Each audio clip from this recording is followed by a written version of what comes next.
You ever notice how procrastination feels comforting? Like the moment you decide that I'll do it later, your chest relaxes, the pressure fades, and you feel safe again?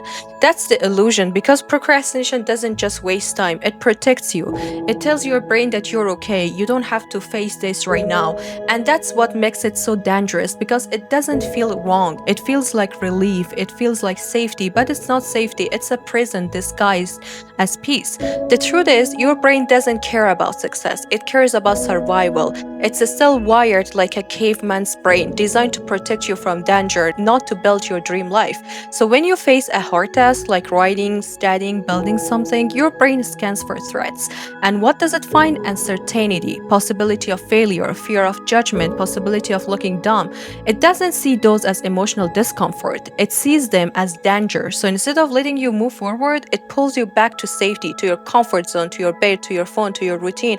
It's not that your brain hates growth, it's that growth feels unsafe. That's why procrastination feels good for a moment. When you delay the task, your brain releases a tiny burst of dopamine, the relief chemical. It's like your brain saying, "Good job, we avoided the threat." But that threat wasn't real. It was just your own potential. You weren't running from danger, you were running from discomfort, from uncertainty, from the version of you that could fail or succeed.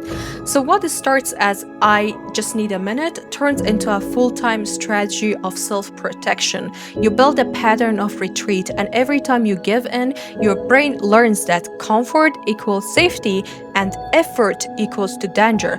For the longest time, I didn't realize I was living like that. I told myself I just work better under pressure. It sounded smart, it sounded like a personality trait, but really it was fear disguised as logic. I didn't work better under pressure, I just couldn't start without fear pushing me, because fear was the only thing stronger than my comfort. There were so many times I would sit there ready to start a video, a project, or an assignment, and my brain would whisper, "Let's wait until you're in the right mood." That felt safe, it felt like self-care, but it wasn't. It was avoidance, and every time I obeyed that feeling, it was teaching my brain that playing small equals staying safe.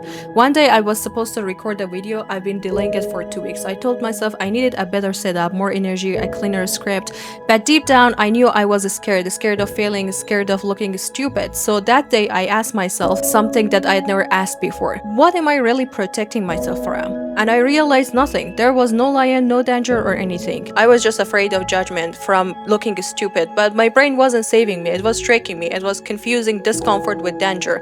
And that's when I understood the more I avoided, the more unsafe the action felt. Here's what I started doing. Every time I felt that wave of "I don't want to do it right now," and instead of fighting it or believing it, I would pause and say, "Thank you, brain. I know you're trying to protect me, but I'm safe." That one sentence changed my life because you can't overcome procrastination by force. You have to reassure your brain that action is safe.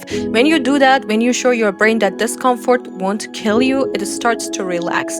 And that's when you start building real freedom, because freedom isn't about doing something easily, it's about being okay with feeling uncomfortable and moving anyways. So procrastination loses its power the moment you stop fearing the feeling. You realize discomfort isn't a stop sign, it's a green light. It means you're expanding, it means you're touching the edge of who you are now and reaching it into who you could be. That feeling of resistance, that's not dangerous, that's growth knocking. So the next time your mind says, "Let's just rest a little bit more," or "Let's wait for the perfect moment," smile and say, "No, I'm safe. I can do this right now. I am capable of doing this." Because that's how you break the illusion, by showing your brain that effort is not an enemy, it's home. If I could talk to my younger self, the one who confused comfort with peace, who kept delaying because she thought she was being kind to herself, I would tell her, "You're not protecting yourself by avoiding the hard things. You're protecting your fears. You think you're keeping yourself safe, but really you're keeping yourself small, and you deserve more than safety. You deserve freedom, and freedom starts when you stop running from what scares you and start walking straight through it, because that's where your life begins, on the other side of discomfort." In the next episode, we're diving into something most people never realize: how the dopamine trap keeps your brain addicted to instant pleasure, and how to reprogram it so effort starts to feel good again. So if you like this video and you can relate to these types of videos, please consider subscribing to my YouTube channel, and I'll see you in the next videos.